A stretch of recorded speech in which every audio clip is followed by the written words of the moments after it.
Moi, je reste très fidèle au en même temps, qui fonctionne pour l'éducation. Pour l'éducation nationale, ça signifie hausser le niveau général, hausser le niveau de tous nos élèves, et aussi lutter contre les inégalités sociales. Ces deux grandes priorités de l'éducation nationale sont typiques de ce en même temps qui, oui, fonctionne. Avec les jeunes... C'est une connerie, alors. C'est une connerie.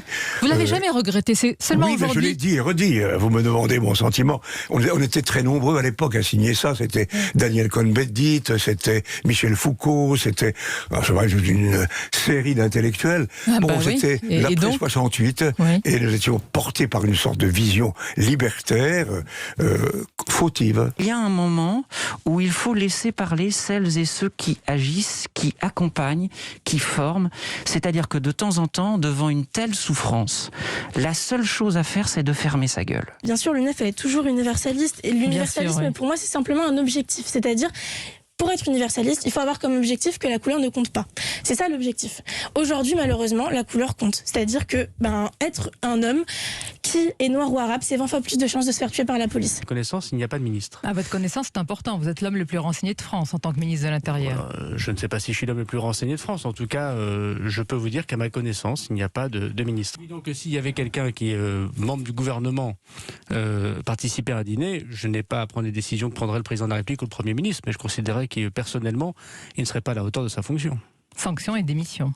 Je ne suis pas le Premier ministre et président de la République, mais ça me paraît très juste. Ce qui est très frappant quand même, c'est trois choses. Premièrement, on a fait un confinement sans les frontières, alors qu'il aurait fallu d'abord commencer par les frontières. Ensuite, on a donné le pouvoir au biopouvoir, le plein pouvoir au maréchal Delfrécy, c'est ce qu'a fait Macron. C'est le biopouvoir qui a le pouvoir. Et enfin, et surtout, la distinction entre les essentiels et les non essentiels. Ça rappelle exactement le livre de Wells avec les Morlocks et les Héloïstes, c'est-à-dire les Morlocks qui vivent sous terre au service des Héloïstes qui sont dans la Bonaise et qui vivent sur terre. Le combat contre Daesh, c'est pas 5 minutes. Alors là, c'est pas l'exportation du coca, c'est pas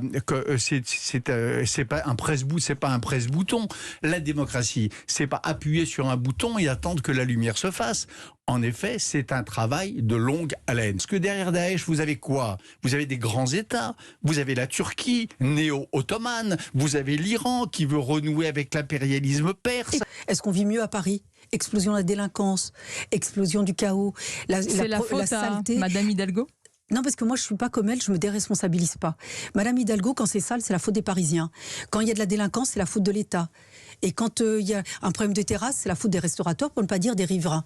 Eh ben non, moi je ne suis pas comme Madame Hidalgo, on fait des propositions et on la contraint d'y répondre. Avec cette polémique et cette manipulation des propos de Jean-Luc Mélenchon, on y reviendra, pourrait penser que Jean-Luc Mélenchon minore la gravité des attentats, lui qui a toujours trouvé les mots justes, notamment lorsque le pays était attaqué. Vous vous en souvenez, Sonia Mabrouk?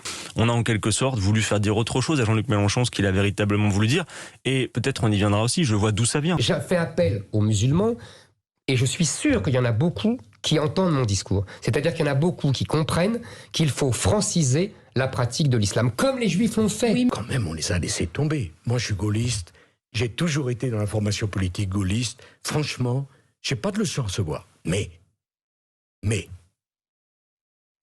la façon dont on a traité les harkis, c'est une tache sur le drapeau français. La façon dont on n'a pas accueilli les pieds noirs, c'est une tache, c'est vrai.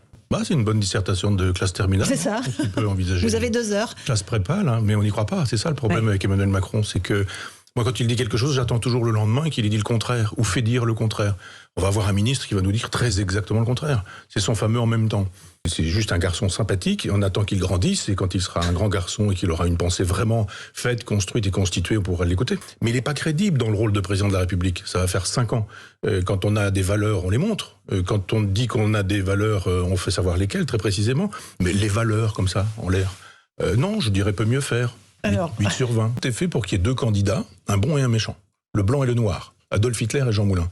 Donc on aura Macron, et puis je ne sais pas qui fera Adolphe Hitler, ce sera ou Marine Le Pen ou Zemmour, ça peut être aussi Xavier Bertrand, mais si c'est Xavier Bertrand, ce ne sera pas le méchant, puisque finalement on dira bonnet blanc, blanc bonnet. Donc ce sera quoi, les deux même face Ça continuera comme avant, on aura la même politique, le même monde, etc.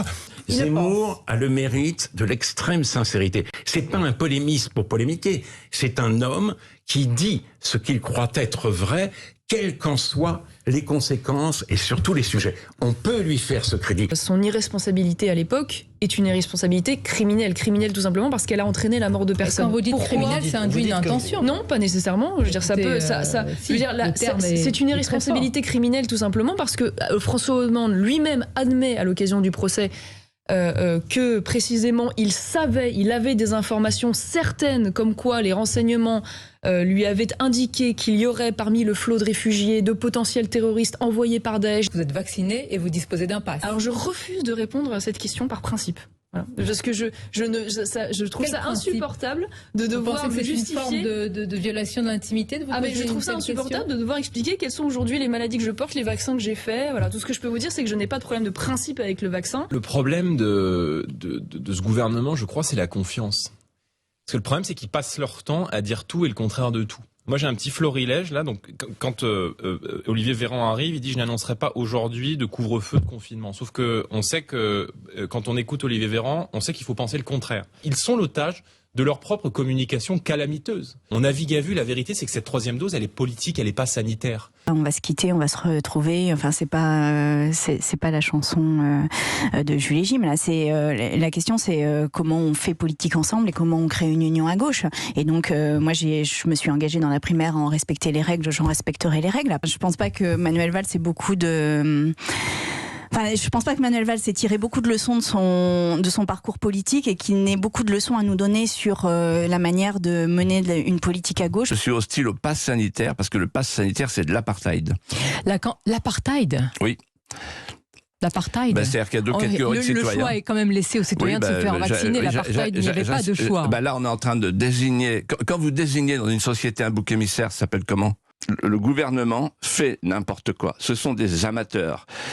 Il faut la liberté vaccinale. Alors le monde entier est amateur, pardonnez-moi. Oui, les gouvernements européens, les gouvernements américains, les gouvernements le monde entier, en fait, africains, tout le monde vit est amateur. sous l'influence de Big Pharma, Big Data, Big Finance, c'est-à-dire ce sont des puissances qui sont supérieures aux États et il y a des connivences entre les pouvoirs en place et ces grands groupes, voire leurs grands actionnaires. Je vais vous donner un exemple. Je vais vous donner un exemple. Madame von der Leyen, la présidente de la Commission, son mari Heiko von der Leyen est le directeur médical d'une entreprise qui s'appelle Orgenesis, et cette entreprise, elle fabrique de la thérapie génique, de l'ARN messager. Et elle a les mêmes actionnaires que Pfizer. Voilà. Et donc en réalité, il y a des connivences entre tous ces gens-là, mais je vais plus loin. Mais justement, ce qu'ils veulent, en fait, c'est le contrôle total de la population. Et ils veulent le contrôle total avec le traçage numérique, c'est-à-dire une société dans laquelle Orwell plus Google égale Macron.